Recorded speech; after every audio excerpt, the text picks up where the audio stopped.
दलितों में मजबूत पैठ बनाने के लिए समाजवादी पार्टी सांगठनिक विस्तार कर रही है। बाबा साहब वाहिनी करके एक नए फ्रंटल संगठन को बनाया जा रहा है और इस पूरे विचार का जो कॉन्सेप्ट दिया है वो समाजवादी पार्टी के राष्ट्रीय महासचिव रामजीलाल सुमन जी ने दिया है और राष्ट्रीय कार्यकारिणी में इस पर चर्चा भी हुई है। सर ये उस वोट बैंक को करीब एक चौथाई है उत्तर प्रदेश में और जो एक दौर में बीएसपी का वोट रहा, भाजपा ने भी बड़े स्तर पर सेंधमारी की है और अब सपा की नजर है।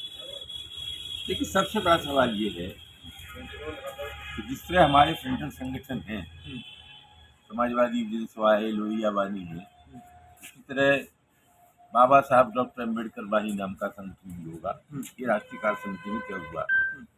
असल सवाल क्या है?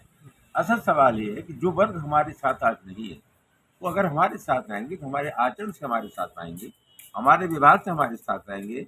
उन्हें अगर ये विश्वास हो जाएगा कि हम गर्दिश में उनके काम आ सकते हैं, तब जा करके ये बात आगे बढ़ेगी। हमने ये कहा था उसमें, जो बुनियादी सवाल है वो ये है कि आज आहिस्ता आहिस्ता बाबा साहब डॉक्टर अम्बेडकर ने संविधान में आरक्षण की व्यवस्था की। उस संविधान में आरक्षण की व्यवस्था का मतलब ये था कि हिंदुस्तान में जाति एक सच्चाई है और जो दलित हैं, शोषित हैं, पीड़ित हैं, उनको सताया गया, उनको उनके अधिकारों को छीना गया है। लिहाजा उनका जीवन स्तर ऊंचा उठाने के लिए, उनको बराबर लाने के लिए इस आरक्षण की व्यवस्था की थी, जिसे विशेष अवसर की बात कहा जा सकता है। डॉक्टर अम्बेडकर बहुत बड़े सोशलिस्ट, बहुत बड़े समाजवादी विचार थे, तो कहीं ना कहीं राम मनोहर लोहिया के साथ उनके विचारों को आगे ले जाया जाए और सर्वहारा वर्ग में कहीं ना कहीं मैसेज देने की कोशिश है समाजवादी। डॉक्टर अम्बेडकर दलित नेता तो थे ही, बड़े अर्थशास्त्री थे, बहुत विद्वान थे। और जहाँ तक भारत की राजनीति का सवाल है, दो ही महापुरुष ऐसे हैं जिनके विचारों में बहुत साम्य था, डॉक्टर लोहिया, डॉक्टर अम्बेडकर। बाबा साहब डॉक्टर अम्बेडकर ने संविधान में आरक्षण की व्यवस्था की दलितों के लिए, और डॉक्टर लोहिया 60 सैकड़ा की बात करते थे। डॉक्टर लोहिया कहना था कि महिलाएं हैं, पिछड़े हैं, दलित हैं, ये 60% लोग 100 में पावे 60। हाँ, संसो पावे बादी घाट, पिछड़े पावे 100 में 60। तो विचारों में बहुत साम्य था डॉक्टर लोहिया, डॉक्टर अम्बेडकर के विचारों में। तो उसी काम को आगे बढ़ाने के लिए हमने जो असल बात की वो ये है कि आज दलित चौराहे पर खड़ा है, उसको अपने साथ लाना है। तो आज ये जो देश की सरकार है, ये आहिस्ता आहिस्ता आरक्षण खत्म कर रही है। पंडित जवाहरलाल नेहरू ने ये सार्वजनिक उपक्रम शुरू किए, पब्लिक अंडरटेकिंग जिसे कहते हैं। और पंडित जवाहरलाल नेहरू ने कहा कि साहब ये तो मंदिर है। पंडित जवाहरलाल नेहरू से लेकर के अटल बिहारी वाजपेयी तक इस देश में जितने भी प्रधानमंत्री रहे, सबने सार्वजनिक उपक्रमों की संख्या को बढ़ाया। ये अकेले ऐसे प्रधानमंत्री हैं जो मुनाफे के सरकारी उपक्रमों को बेच रहे हैं। और जाहिर है कि जब सार्वजनिक क्षेत्र से, सरकारी क्षेत्र से कोई चीज निजी क्षेत्र में चली जाएगी, व्यक्ति के हाथ में चली जाएगी, उस आरक्षण अपने आप खत्म हो जाएगा। सर आप विधानसभा स्तर पर ये सारे कई सारे वैचारिक कार्यक्रम चलाने वाले हैं इस बाबा साहब वाहिनी इस फ्रंटल संगठन को खड़ा करके, ताकि जो अम्बेडकराइट्स या जो ऐसे विचार हैं जो समतामूलक समाज की बात करते हैं, उनको कहीं ना कहीं समाज पार्टी से जोड़ा जाए। नहीं, निश्चित रूप से हमारा ये भी एक विचार है कि 1925 में आरएसएस बना, फल फूल रहा है।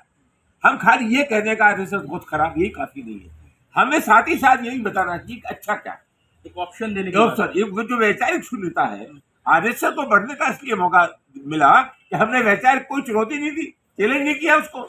अगर हम विचार का जवाब विचार से देते, पुरानी सोशलिस्ट पार्टी के जमाने में महाराष्ट्र में राष्ट्रवाद दल चलता था, मधुमेह, मधुसूदन दत्ते, सुरेंद्र मोहन, एसएम जोशी, एनजी गोरे, निहाल अहमद, बड़ाल गोरे, सब उसी की उत्पत्ति थे। तो विचार के काम को भी तेजी के साथ बढ़ाया जाए। कब तक माना जाए सर ये संगठन कब तक धरातल पर खड़ा होगा? ये बात शुरू हो गई है, बात शुरू हो गई है कि जो नई जमात है, नई पीढ़ी है, इसे विचारों से परिपक्व बनाना चाहिए। बाबा साहब वाहिनी फ्रंटल संगठन के अलावा जो मेन बॉडी की जो तो क्या दलितों को उनका अधिकार और उनकी प्रतिनिधित्व मिलेगा? मैंने अभी आपसे कहा ना कि असल सवाल है यही है।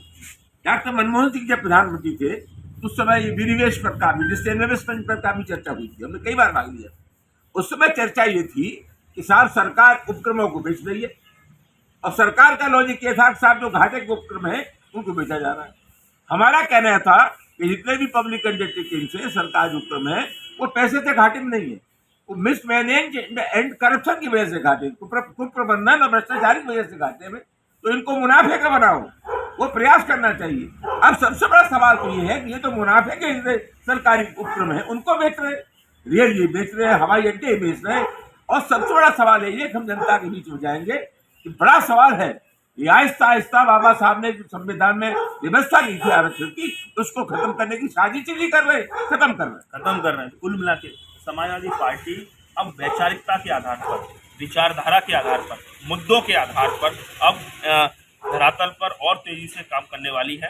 राष्ट्रीय कार्यकारिणी में तमाम मुद्दों पर चर्चा हुई है, उसमें इस बात पर विशेष तौर पर चर्चा हुई है एक बड़ा वर्ग जो समाजवादी पार्टी से दिल से नहीं जुड़ पाया है, उसको कैसे दिल से जोड़ा जाए। तो यही वजह है एक नए फ्रंटल संगठन की आधारशिला रखने की जिम्मेदारी रामजी लाल सुमन उनको दी गई है और वो अब इस कार्य को बहुत तेजी से आप आगे बढ़ाएंगे ताकि मिशन 2024 में किस तरीके से ज़्यादा समाजवादी पार्टी उत्तर प्रदेश में, देश में सीटें निकालें। इसके लिए समाजवादी पार्टी ने नए सिरे से मंथन करना शुरू कर दिया है। आगरा से नितिन उपाध्याय, एबीपी गंगा।